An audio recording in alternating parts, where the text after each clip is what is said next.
ગોપીઓ સવારથી તૈયાર થવા લાગી છે, પોતાના કામ હતા ને જલ્દીથી જલ્દી પરિપૂર્ણ કરવા લાગી. શું કામ? તો કે આજે રાત્રિના કૃષ્ણ અમને રાસ રમાડશે, કૃષ્ણ સાથે રાસ રમવાનો અવસર પ્રાપ્ત થશે. બધા જ કામ બધી જ ગોપીઓ જાગી અને જલ્દીથી જલ્દી પરિપૂર્ણ કરે છે. અને બધી જ ગોપીઓ તૈયાર થાય છે. ભાગવતજી કહે છે, પરિવેશયન્ત્યસ્તદ્ધિતવા પાયયન્ત્ય શિશુપય શુશ્રુષન્ત્ય પતિં કાશ્ચિ દસ્નન્ત્યોપાસ્ય ભોજ. ગોપીઓ બધી તૈયાર થવા લાગી. સાંજ થઈ, સાંજની રાત્રિ થવા લાગી. રાત્રિ થઈને એટલે ગોપીઓ સુંદર એવી શણગાર કરે છે, સુંદર એવા વસ્ત્ર ધારણ કરે છે, કાનમાં સરસ મજાના કુંડલ પહેરે છે, પગમાં ઝાંઝર પહેરે છે, સરસ મજાનો ટીકો લગાવે છે, સરસ મજાના ચોટલાના ગૂંથીઓ છે, એમાં પુષ્પની માળા નાખેલી છે. અને આજે અદ્ભુત શૃંગાર કર્યો છે. શું કામ? બોલે આજે અમે જગત પિતાને, જગત પતિને આજે અમે મળવા માટે જવાના છે. અને એના પાસે જઈને ત્યારે શૃંગાર કરીને જવાનું. મેં ગઈકાલે કહ્યું હતું ને, આજ ગોપીઓ રાત્રિના સમયે શૃંગાર કરે. એના પતિઓએ પૂછ્યું, ક્યાં જાઓ છો? બોલે આજે અમે કૃષ્ણ સાથે રાસ રમવા જઈએ છીએ. જલ્દી જલ્દી જમી લ્યો, નકર તમારા હાથે જમવું પડશે. ફટોફટ એના પતિઓને જમાડે, એના પિતાઓને, એની માતાને જમાડે. અરે નાના નાના બાળકો છે, એ બાળકોને સ્તનપાન કરાવી અને એને પારણામાં નાખીને એને સુવડાવી દે છે. અને જેવી મધરાત્રિ થઈને ત્યારે ભગવાન શ્રી હરિનારાયણ કૃષ્ણએ નટવર અવસ્થામાં યમુનાજીના કિનારે ઊભા રહી અને અદ્ભુત એવો વાંસળીનો સૂર છેડ્યો છે. અદ્ભુત સૂર છેડ્યો છે આજે વાંસળીનો.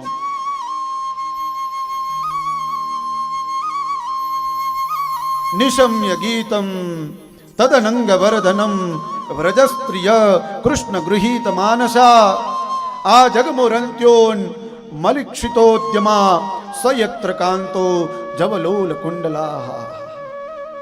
અને આ બંસરીનો સૂર છે ને એ ગોપીઓના કર્ણરંધ્રમાં ગયો છે. જે કામ જેટલું પડ્યું હતું એ બધું મૂકી દીધું અને બધી જ ગોપીઓ ઘરની બહાર નીકળી ગઈ. બધી જ ગોપી ભેગી મળી આજે યમુનાજીના કિનારે આવી છે. કૃષ્ણ તો બંસરીનો સૂર છેડે છે, એની તો આંખો બંધ છે. બધી જ ગોપીઓ આવીને ઊભી રહી ગઈ, જોવે છે. આ કૃષ્ણ કેટલી સુમધુર બંસરીનો સૂર છેડે છે. અરે આ બંસરીના સૂરના માધ્યમથી આ ગોપીઓ તો ઘેલી બની ગઈ છે, પાગલ બની ગઈ છે. એટલે તો પરિવારને છોડીને આવી ગઈ કૃષ્ણ પાસે. પણ આ બંસરીના સૂરે પેલા કૈલાસમાં બેઠેલા ભગવાન ભોળાનાથ છે ને એની સમાધિ તોડી નાખી છે સાહેબ આ બંસરીએ. આ યમુનાજીના જે જલ વહી રહ્યા હતા એ આખા ઊંધી દિશામાં ચાલવા લાગ્યા છે આ કૃષ્ણની મુરલીથી સાહેબ. પેલી અપ્સરાઓ નૃત્ય કરી રહી હતી, એના તાલ તૂટવા લાગ્યા છે. અરે બ્રહ્માજી વેદનું અધ્યયન કરી રહ્યા હતા, સસ્વર એના સ્વર ચૂકવા લાગ્યા છે. એટલી અદ્ભુત બંસરીનો સૂર આજે કૃષ્ણએ છેડ્યો છે. એવી અદ્ભુત બંસરી આજે કૃષ્ણએ વગાડી છે. અને એ કૃષ્ણના બંસરીના સુરે સુરે આજે ગોપીઓ આમ ડોલવા લાગી છો. એ સુરથી આજે આ ગોપીઓ ડોલે છે. એ ગોપીઓના પગ જાણે કેમ રાસ રમવા માટે તત્પર હોય. એ પગ એના ધ્રુજવા લાગ્યા છે સાહેબ ગોપીઓના. એ જ સમય કૃષ્ણએ આંખ ખોલીને ગોપીઓ બધી સામે ઊભી છે. અને આ ગોપીઓને જોઈ અને કૃષ્ણએ કહ્યું, સ્વાગતમ વો મહાભાગા પ્રિયમ કિંકર વાણી વહ વ્રજસ્યાનામયં કસ્તે બ્રૂતાગમનકાર. સ્વાગતમ વો મહાભાગા. હે ગોપીઓ, તમે અહીંયા બિરાજમાન થઈ છો, આપ સૌનું હું સ્વાગત કરું છું. સ્વાગતમ વો મહાભાગા. પેલે સ્વાગત કર્યું, જોજો હવે કૃષ્ણની મહાનતા. કૃષ્ણ આજે વ્યક્તિને ચેક કરે છે, આપણી ભાષામાં કહું તો, કે આ વ્યક્તિને શું ખરેખર રાસ રમવો છે. કેવી રીતે કરે છે તો કે સૌથી પહેલે કૃષ્ણે કહ્યું સ્વાગતમ વો મહાભાગા, આપ સૌનું હું સ્વાગત કરું છું. અને પછી છેલ્લે કહે છે બ્રુતા ગમન કારણમ.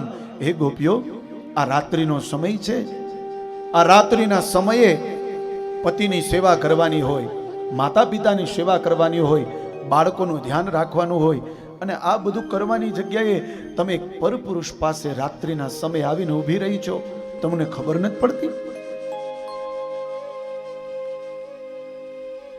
આપણા ઘરે કોઈ કંકોત્રી આપી ગયું હોય કે મારા દીકરાના લગ્ન છે આ તારીખે, તમારે સપરિવાર સાથે આવવાનું છે, અને નહીં આવો તો મજા નહીં આવે. આવું કહે શું કામ? તો કે એટલી ગાઢ મિત્રતા હોય, અને મિત્રને આપણે એટલું કહી શકીએ કે નથી આવ્યો તો ધ્યાન રાખજે, પૂરા હકથી કહી શકીએ. અને એ તારીખ ને એ દિવસ આવે ને આપણે સપરિવાર સરસ મજાના તૈયાર થઈ અને એના આંગણે જઈએ, અને એ આંગણે જ એ ઘરધણી ઊભો હોય અને સૌથી પહેલા એમ કે વેલકમ વેલકમ, તમારું સ્વાગત છે. અને પછી એમ કે અહીંયા આવ્યા એનું કારણ શું છે? આપણો કેવો મગજ જાય કે કંકોત્રી લઈને તું મારા ઘરે આવ્યો તો અને કીધું તું બધાય આવવાનું છે, અને હવે એમ કે છો કે અહીંયા આવવાનું કારણ શું? ગોપીઓ કાંઈ બોલતી નથી, સાંભળે છે કે કૃષ્ણ હજી શું કહે છે. ભરતૃ શુશ્રૂષણમ સ્ત્રીનામ પરો ધર્મો યમાયયા. સ્ત્રીનો પેલો ધર્મ એ છે કે એના પતિનું રક્ષણ, પતિ પાસે રહેવું, પતિનું ધ્યાન રાખવું, માતા પિતાનું ધ્યાન રાખવું. ભરતૃ શુશ્રૂષણમ સ્ત્રીનામ, ભાઈઓનું ધ્યાન રાખવું. આ પતિનો ધર્મ, સ્ત્રીનો ધર્મ છે. તદ બંધુનામ ચ કલ્યાણ્ય પ્રજાનામ ચાનુપોષણમ, બાળકોનું ધ્યાન રાખવું, એનું પોષણ કરવું, આ પેલો ધર્મ છે સ્ત્રીનો. તો હે ગોપીઓ, તમે જઈ શકો છો. અને પછી તો ગોપીઓથી રહેવાનું નહીં. અને કૃષ્ણને જવાબ આપે છે, બસ કૃષ્ણ હવે બંધ થા. તે એમ કહ્યું હતું કે શરદ પૂર્ણિમાના દિવસે હું બંસરીનો સૂર છેડીશ, અને એ ગોપીઓ તમે બધી આવજો, હું તમને બધાને રાસ રમાડીશ. એક કોરથી અમને બોલાવે છે, અને એક કોરથી તો આવું બોલે છે. આ નથી ગયું કૃષ્ણ અમને. મેવં વિભોરહતિ ભવાન ગજિતુમ નૃશંસં સંત્યજ્ય સર્વ વિષયાસ્તવ પાદમૂલં ભક્તા ભજસ્વ દુરવગ્રહમાત્યજસ્માન દેવો યથાતિ પુરુષો ભજતે મુમુક્ષુ. હે કૃષ્ણ, આ સંસારમાં જેટલા બધા લોકો છે ને, ભક્તા ભજસ્ત દુરવગ્રહમાત્યજસ્માન, આ જેટલા બધા ભક્તો વસે છે ને, એ તારું ભજન કરતા હોય ને તો એમાં દરેક વ્યક્તિઓ પાસે કાંઈક ને કાંઈક સ્વાર્થ રહેલો છે. એ તને દીવો કરશે ને તો એ દીવામાં એક સ્વાર્થ હશે કે ભગવાન મારું એક આ કામ કરી દે તો હું તારો દીવો, એક દીવો નહીં 2 દીવા કરીશ, તો એમાં એનો સ્વાર્થ હશે. હે ભગવાન તું મારું આ કામ કરી દે તો હું તને શ્રીફળ વધેરીશ, એમાં એનું કામ હશે, એમાં એનો એક સ્વાર્થ હશે. પણ હે કૃષ્ણ, તારા સાથે અમારો કોઈ સ્વાર્થ નથી, અમે નિસ્વાર્થ છીએ. ભક્તા ભજસ્વ દુરવગ્રહમાત્યજસ્માન, આમાં અમારો કોઈ સ્વાર્થ છે જ નહીં. દેવો યથાદિ પુરુષો ભજતે મુમુક્ષુન, અમને તો બસ કૃષ્ણ જોઈએ છે, કૃષ્ણ સિવાય બીજું કાંઈ જોતું નથી. કૃષ્ણ બસ. આ તો તે કીધું તું એટલે અમે રાસ રમવા માટે આવ્યા છે. અને હજી આગળ સાંભળી લે કૃષ્ણ, અમારું ચિત્ત છે ને એ તારા પાસે છે.